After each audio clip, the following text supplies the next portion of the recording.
தமிழ் கடவுள் முருகனுக்கு தமிழகத்துல வந்து தடை அப்படிங்கறத நீங்க எப்படி பாக்குறீங்க? இதை நீங்க இந்த கேள்வியை நீங்க கேட்கும் போதே உங்கள்கிட்ட இது ஒரு ஈரம் இல்லாத கேள்வியா தான் இருக்கு. தமிழ் கடவுள் முருகனுக்கு எப்படிங்க தமிழ்நாட்டில் தடை ஏற்படுத்த முடியும்? மூத்த குடி தமிழ் குடி, அது தமிழன் பூமி, இது தமிழருக்கு முதல் படை வீடு முருகன் வீடு.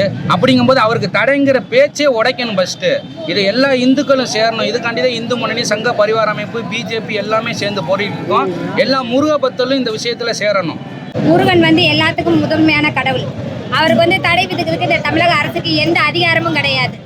இந்து மக்கள் அனைவரும் வந்து இன்னைக்கு என்ன செஞ்சுட்டோம், ஒன்று சேர்ந்துட்டோம். அவரால் என்ன செய்ய முடியாது, தடுக்கவே முடியாது. எல்லாமே இந்துக்களோட ராஜ்யம்தான், இந்துக்களோட கோட்டை தான். இது வந்து திராவிட மாடல் அரசு, மக்களுக்கு எதிரான அரசு. போய் வாக்குறுதிகளை சொல்லித்தான் என்ன செஞ்சு இன்னைக்கு வந்து அரசாங்கத்தில் வந்து உட்கார்ந்துச்சு. மக்களுக்கு எல்லாமே நான் என்ன செய்வேன் வஞ்சிக்க மாட்டேன் அப்படின்னு சொல்லி சொன்ன அரசாங்கம் வந்து இன்னைக்கு என்ன செய்யுது, எல்லா மக்களையும் என்ன செஞ்சு வஞ்சிச்சுக்கிட்டு தான் இருக்குது. எதுவுமே மக்களுக்கு நல்ல விதமா இருக்க ஆட்சியே கிடையாது, மக்களுக்கு எதிரான ஆட்சியா தான் இருக்கு. ஆனா இந்த மக்களோட எழுச்சி என்ன செய்யும், குறையாது. 1933 பிரிட்டிஷ் கவர்மெண்ட் வந்து இந்து மதத்துக்கு உண்டான மலைன்னு பிரிட்டிஷ் கவர்மெண்டே கொடுத்துருக்கு அனுமதி.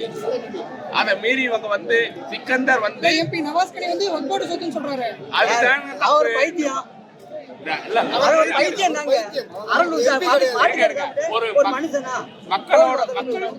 மக்களுக்கு ஓட்டு போட்டு ஜெயிச்சவரு ஒரு மத உணர்வை புண்படுத்துற மாதிரி போய் மாட்டுக்கறி போய் அங்க இடத்துல திங்கலாமா? முதல்ல ஒரு மக்கள் பிரதிநிதி அவர் அந்த மாதிரி பண்ணா அதுக்கு பின்னாடி இருக்கிறவங்க என்ன பண்ணுவாங்க, அது முதல்ல யோசிக்கணும். இதே நான் மசூதியில போய் ஒரு பன்னிக்கறியை வெட்டி நான் திங்க முடியுமா? அவங்க விட்டுருவாங்களா? சொல்லுங்க. மதுரை மண்ணை நீங்க அந்த தாக்கத்தை ஏற்படுத்திருக்கீங்க. ஆனா மதுரை மண்ணில் ஒரு பதட்டத்தை நீங்க உருவாக்கிற மாதிரி தெரியுது. இல்ல, அதாவது என்னன்னு கேட்டீங்கன்னா, ஆன்மீக ரீதியா இங்க வந்திருக்க அத்தனை பேரும் பாத்தீங்கன்னா எந்த ஒரு தவறான காரியங்களும் தவறான முன்னெடுப்புலையும் யாருமே எடுத்துக்கல.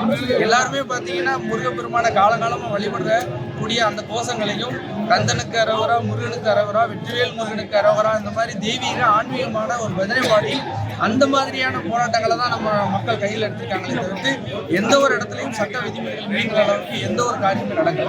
நீங்க கண்கூட பார்த்துருக்கீங்க, இத்தனை பேர், பல ஆயிரம் பேர், பல லட்சம் பேர் ஒரு இடத்துல கூடியிருந்தாலும் கூட அமைதியான முறையில மற்ற எல்லாத்தையும் காட்டிலும் இந்துக்கள் வந்து மிக ஒரு நெறிமுறையோட கோட்பாடோட வாழ்க்கையை கடைபிடிக்கிறாங்கிறது இது ஒரு மிகப்பெரிய சான்றாக நீங்க பார்த்துட்டு இருக்கீங்க.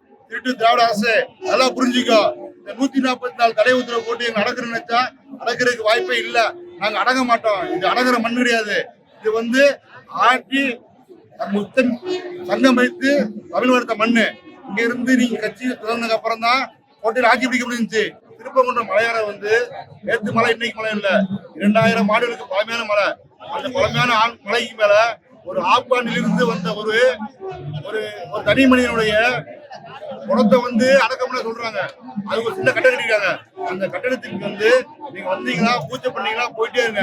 அதை விட்டுட்டு நவாஸ்கனி எம்பி நீ வந்து ராமநாதபுரம் மண்ணில இருந்து வந்து இந்த மதுரை மண்ணில் உள்ள மக்களை வந்து அடக்கி ஆளணும், இங்க தமிழ்நாட்டு மக்களை நீ வந்து மனதை சீண்டு நினைச்ச அப்படின்னா இது வந்து நீ வந்து எங்க மக்களை வந்து ஒன்று சேர்க்கறதுக்காக நீ பண்ணின மிகப்பெரிய விஷயம். இந்த நேரத்துல நவாஸ்கனி எம்பி உனக்கும் சமது எம்எல்ஏ உங்களுக்கும் நாங்க நன்றி தெரிவிச்சுக்கிறோம். நீங்க மட்டும் இல்ல அப்படின்னா எங்க இந்து மக்கள் வந்து இது இந்து முன்னணி போராட்டம், இது பிஜேபி போராட்டம், இது RSS போராட்டம் வச்சிருப்பாங்க. இன்னைக்கு பாருங்க, எங்க கூடியிருக்க தலையெல்லாம் பாத்தீங்க அப்படின்னா எங்க இந்து சொந்தம் மட்டும் இல்ல, இங்க கிறிஸ்துவ மக்களும் இஸ்லாமிய மக்களும் சமண மக்களும் கூடியிருக்காங்க. ஏன்னா இந்த மண்ணினுடைய தன்மை தெரியும், அந்த மண்ணினுடைய உண்மை புரியும். அது புரிஞ்சதுனாலதான் இவங்க அனைத்து சமய மக்களும் அனைத்து சாதி மக்களும் கூட நிக்கிறாங்க. நவாஸ்கனி எம்பி திரும்பவும் ஒரு முறை எங்களோட வாழ கிடைச்சு அப்படின்னா உங்களுடைய வாழை ஒட்ட நறுக்கிறதுக்கு இங்க உள்ள தமிழ் சொந்தங்களும் இந்து சகோதர சகோதரிகளும் தயாரா இருக்கிற, அது உங்களுக்கு நல்லா தெரியும். இங்க பெரிய ஒரு போராட்டத்துக்கு அப்புறம் இந்த இடத்துல போராட்டம் நடக்குது. ஆனா வரவங்க எல்லாமே கைது பண்ணி அங்கங்க அப்படி அடைச்சு வச்சிருக்காங்க. இப்ப அந்த அடைச்சு வச்சவங்க எல்லாம் இப்ப வெளியே வந்து போராட்டம் பண்ணும்போது உணர்வு எப்படி? அதாவது இந்துக்களின் ஆதிக்கம் வந்து ஓகி இருக்கு. அதனாலதான் இன்று வந்து 144 தடை உத்தரவு வந்து இங்க பிறப்பிக்கப்பட்டது திருப்பரங்குன்றத்துல. அது 6 படை வீடுகள், ஒரு 6 படை வீடுகளில் முதற்படை வீடான திருப்பரங்குன்றம்.